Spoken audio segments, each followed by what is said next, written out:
ਨਾਲ ਹੀ ਇਹ ਅੱਜ ਰਿਪੋਰਟ ਆ ਰਹੀ ਆ ਵੀ ਨਾਟੋ ਦੇ ਦੁਆਰਾ ਈਰਾਨ ਦੁਆਰਾ ਛੱਡੀ ਗਈ ਮਿਜ਼ਾਈਲ ਜੋ ਕਿ ਟਰਕੀ ਵੱਲ ਨੂੰ ਆ ਰਹੀ ਸੀ, ਉਸ ਨੂੰ ਰਸਤੇ ਦੇ ਵਿੱਚ ਨਸ਼ਟ ਜਿਹੜਾ ਉਹ ਕੀਤਾ ਗਿਆ ਹੈਗਾ ਆ। ਸੋ ਕਹਿੰਦੇ ਵੀ ਜੇ ਟਰਕੀ ਇਸ ਦੇ ਵਿੱਚ ਟਾਰਗੇਟ ਹੋ ਜਾਂਦਾ ਤੇ ਇਹਦੇ ਨਾਲ ਇਸ ਵਾਰ ਦੇ ਵਿੱਚ ਹੋਰ ਵੀ ਵੱਡੀ ਐਸਕੇਲੇਸ਼ਨ ਹੋ ਜਾਣੀ ਸੀ, ਕਿਉਂਕਿ ਨਾਟੋ ਮੈਂਬਰ ਦੇ ਉੱਤੇ ਹਮਲਾ ਜਿਹੜਾ ਉਹ ਹੋਣਾ ਸੀਗਾ।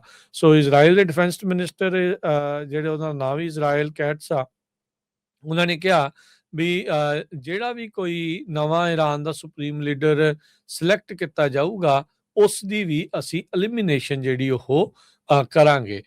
ਕੱਲ ਦੱਸ ਹੀ ਰਹੇ ਸੀ ਹਰਜੋਤ ਸਿੰਘ ਜੀ ਤੁਸੀਂ ਵੀ, ਜਿੱਥੇ ਇਹਨਾਂ ਦੇ ਸਾਰਿਆਂ ਲੀਡਰਾਂ ਨੇ ਬਹਿ ਕੇ ਜਾਂ ਰਿਲੀਜੀਅਸ ਬੰਦਿਆਂ ਨੇ ਜਿਹੜਾ ਬਹਿ ਕੇ ਅਗਲਾ ਸੁਪਰੀਮ ਲੀਡਰ ਚੁਣਨਾ ਸੀਗਾ, ਉਹਨਾਂ ਸਾਰਿਆਂ ਨੂੰ ਹੀ ਜਿਹੜਾ ਇਹਨਾਂ ਨੇ ਖਤਮ ਕਰ ਦਿੱਤਾ ਉਸ ਦੇ ਉੱਤੇ ਬੰਬਾਰਡਮੈਂਟ ਕਰਕੇ।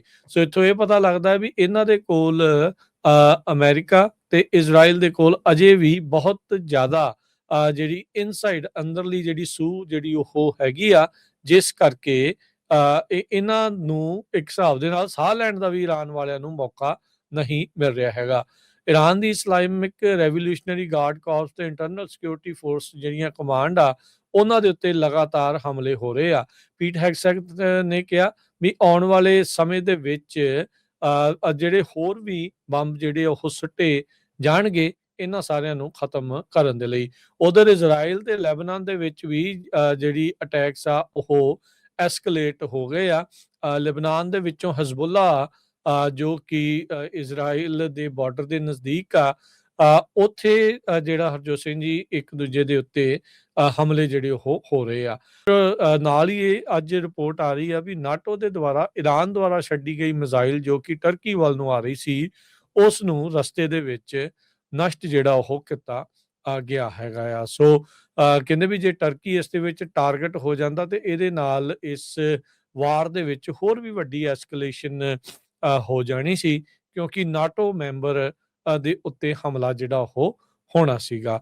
ਸੋ ਇਜ਼ਰਾਈਲ ਦੇ ਡਿਫੈਂਸ ਮਿਨਿਸਟਰ ਜਿਹੜੇ ਉਹਦਾ ਨਾਮ ਵੀ ਇਜ਼ਰਾਈਲ ਕੈਟਸ ਆ, ਉਹਨਾਂ ਨੇ ਕਿਹਾ ਵੀ ਜਿਹੜਾ ਵੀ ਕੋਈ ਨਵਾਂ ਈਰਾਨ ਦਾ ਸੁਪਰੀਮ ਲੀਡਰ ਸਿਲੈਕਟ ਕੀਤਾ ਜਾਊਗਾ, ਉਸ ਦੀ ਵੀ ਅਸੀਂ ਐਲੀਮੀਨੇਸ਼ਨ ਜਿਹੜੀ ਉਹ ਕਰਾਂਗੇ।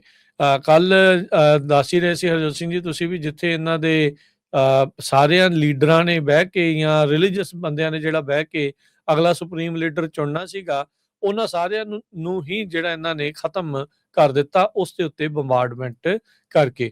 ਸੋ ਇੱਥੋਂ ਇਹ ਪਤਾ ਲੱਗਦਾ ਵੀ ਇਹਨਾਂ ਦੇ ਕੋਲ ਅਮਰੀਕਾ ਤੇ ਇਜ਼ਰਾਈਲ ਦੇ ਕੋਲ ਅਜੇ ਵੀ ਬਹੁਤ ਜ਼ਿਆਦਾ ਜਿਹੜੀ ਇਨਸਾਈਡ ਅੰਦਰਲੀ ਜਿਹੜੀ ਸੂਹ ਜਿਹੜੀ ਉਹ ਹੈਗੀ ਆ, ਜਿਸ ਕਰਕੇ ਇਹਨਾਂ ਨੂੰ ਇੱਕ ਹਿਸਾਬ ਦੇ ਨਾਲ ਸਾਹ ਲੈਣ ਦਾ ਵੀ ਈਰਾਨ ਵਾਲਿਆਂ ਨੂੰ ਮੌਕਾ ਨਹੀਂ ਮਿਲ ਰਿਹਾ ਹੈਗਾ।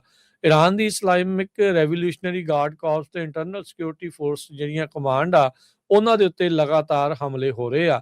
ਪੀਟ ਹੈਗਸੈਟ ਨੇ ਕਿਹਾ ਵੀ ਆਉਣ ਵਾਲੇ ਸਮੇਂ ਦੇ ਵਿੱਚ ਜਿਹੜੇ ਹੋਰ ਵੀ ਬੰਬ ਜਿਹੜੇ ਉਹ ਸੁੱਟੇ ਜਾਣਗੇ ਇਹਨਾਂ ਸਾਰਿਆਂ ਨੂੰ ਖਤਮ ਕਰਨ ਦੇ ਲਈ। ਉਧਰ ਇਜ਼ਰਾਈਲ ਤੇ ਲੈਬਨਾਨ ਦੇ ਵਿੱਚ ਵੀ ਜਿਹੜੀ ਅਟੈਕਸ ਆ ਉਹ ਐਸਕਲੇਟ ਹੋ ਗਏ ਆ। ਲੈਬਨਾਨ ਦੇ ਵਿੱਚੋਂ ਹਿਜ਼ਬੁੱਲਾ ਜੋ ਕਿ ਇਜ਼ਰਾਈਲ ਦੇ ਬਾਰਡਰ ਦੇ ਨਜ਼ਦੀਕ ਆ, ਉੱਥੇ ਜਿਹੜਾ ਹਰਜੋਤ ਸਿੰਘ ਜੀ ਇੱਕ ਦੂਜੇ ਦੇ ਉੱਤੇ ਹਮਲੇ ਜਿਹੜੇ ਉਹ ਹੋ ਰਹੇ ਆ।